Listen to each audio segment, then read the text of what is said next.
So ఇప్పుడు మీరు నివసించడానికి విలేజ్, టౌన్ ఏది చూస్ చేసుకుంటారు? ఎందుకు? విలేజే చూస్ చేసుకుంటాను. ఎందుకంటే అక్కడ ఉండే క్లైమేట్ కండిషన్స్ కానీ, పీపుల్స్ అక్కడ లీవ్ చేసే విధానం కానీ నాకు చాలా ఇష్టం. అందుకే విలేజే చూస్ చేసుకుంటాను. విలేజ్. ఎందుకు? ఎందుకంటే అక్కడ రిలేషన్షిప్స్ బాగుంటాయి, అలా న్యాచురల్గా మనం బతకచ్చు. ఇంకా మన బాండింగ్ అని, ఫ్యామిలీ బాండింగ్ అనేది మంచిగా ఉంటుంది. అది టౌన్లో ఉండడానికి ఇష్టపడతాను. ఎందుకు? ఎందుకంటే విలేజ్లో అంటే మళ్ళీ కొంచెం ఫెసిలిటీస్ ఉండవు కదా, తిరుగుతూ ఉంటాం. సో టౌన్లో ఉండడానికి ఇష్టపడుతూ ఉంటాం. टोन बेहतर क्यों? क्योंकि इसमें हम लोग को सबको फैसिलिटी मिलता है, विलेज में नहीं मिलता वो।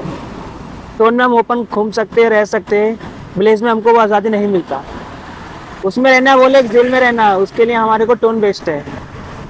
सभी लोग हमारा प्रॉब्लम समझेगा। విలేజ్ అన్న, ఎందుకంటే ఇప్పుడు నాకేమైనా అయితే వెంటనే చుట్టూ ఉన్న చుట్టాలు అందరూ వస్తారు. ఫ్రెండ్స్ కూడా ఏమైతే వెంటనే వచ్చి ఏమైందిరా తవ్వు అయితే వెంటనే వస్తారు, పక్కన ఉంటారు, చూసుకుంటారు. అందుకు విలేజ్ అంటే ఇష్టం అన్న. సిటీలు ఉంటే ఎవరు రారన్న, వెంటనే ఏమైనా అయితే ఎవరు వస్తారు పక్కకి తెలియకుండా ఎక్కడెక్కడ ఉండి. అందుకు ఆ విలేజ్ లోనే ఉంటే ఎందుకు? బాగుంటుంది. అక్కడ నేచర్ బాగుంటుంది, క్లైమేట్ కూడా బాగుంటుంది, పొల్యూషన్ ఎక్కువ ఉండదు. సో విలేజ్ లో ఉండడం బాగుంటుంది. ఎందుకు? ఫ్యామిలీ రిలేషన్షిప్, నేచర్ బాగుంటుంది. విలేజ్లోనే బాగుంటుంది. ఎందుకంటే వాతావరణం బాగుంటుంది, ప్రకృతి అలాంటివి బాగుంటాయి, మంచి గాలి, నీరు, నిప్పు అవన్నీ బాగుంటాయి. ఇక్కడ ఎంత టౌన్లో అంటే అన్ని పొల్యూషన్, ఎయిర్ పొల్యూషన్ అన్నీ ఉంటాయి కాబట్టి సో హెల్త్ ప్రిఫర్ అయితే విలేజ్ బాగుంటుందని నా అభిప్రాయం.